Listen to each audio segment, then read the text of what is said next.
Hi, I am Justin, and this is the Toronto Gamers board game review. Today I am reviewing Oren Bishop's Steampunk Rally by Roxley Games, a Canadian company. So Steampunk Rally is a racing game for 2 to 8 players.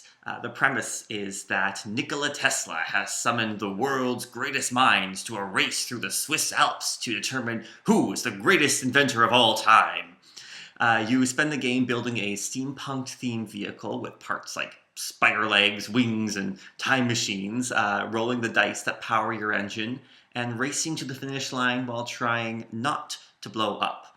Now, we're not going to go over the rules in the review today, but you can see them down at the bottom there, below the video in the little comments box. It's just there, somewhere in here. Rules.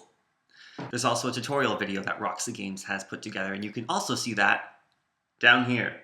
Components are nicely made, and it's always fun when you have this many dice. So, okay, there's more than this. There's like 108. 108 dice. 108 dice. There's just so many. Oh, I just lost one. Got it. So many dice. 108 in total. They represent steam, heat, and electricity as means of powering your vehicle. Cards are decent quality, but you might want to sleeve them because they will get handled a fair amount. The artwork is fun and clear, works really well with the theme and the feel of the game. My one quibble is that a lot of the components are quite small. So, I mean, this is a little tiny player token here, and this is your board.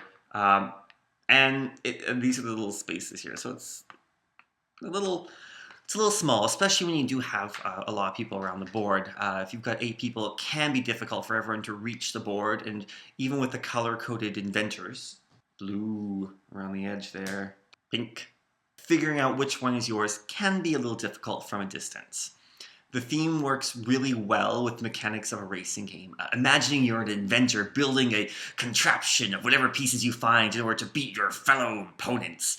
It's wonderful. The steampunk element plays really nicely into this idea of actually constructing a vehicle. There's so many gears. I actually backed the Kickstarter, and as part of the process, you get to see the updates from the creators. And another great thing is that they spoke about aiming for diversity with their inventor selections. And of these 16 inventors, we have 5 women and 4 people of color.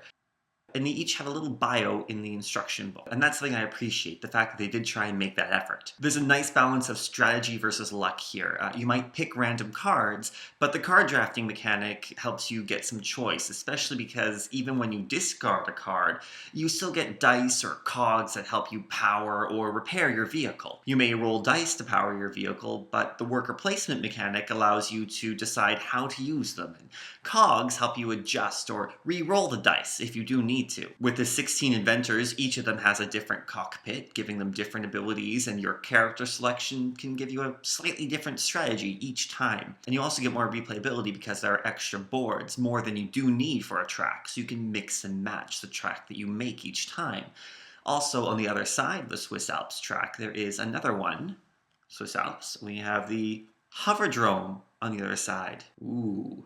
Player interaction is fairly minimal, which makes sense. You're in a racing game and you're focusing on your own car and your own placement. There are, however, boost cards that can help you assign damage to other vehicles and have other minor effects. Because most of the game is done simultaneously, playtime doesn't increase too much when you add more players, though I do find it best to go through the first round or two with each player taking their actions in order instead of simultaneously, in order to help make sure everyone's on board and understands the game before we all start going in at once. Overall, I really enjoyed Steampunk Rally. The steampunk theme works really well with the idea of creating vehicles to race, and bringing in historical inventors as the characters you play is a really nice touch, especially with the mini bios, so you can learn a little bit about what each inventor is famous for. While I haven't played it with 2 players yet, I've had a lot of fun with 5 or more, and the fact that extra people doesn't mean a crazy long playtime.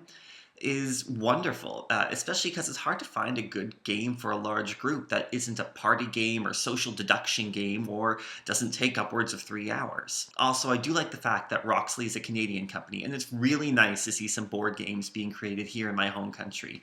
And I do appreciate their efforts for diversity in their character selection. As I said, my biggest issue is with the size of the components. When you have 8 players around the table, you can be seated a fair distance away from the board, and it is pretty small, so it's hard to tell exactly where you are, and sometimes it can be a little confusing to know which space you're on, even with the color-coded borders.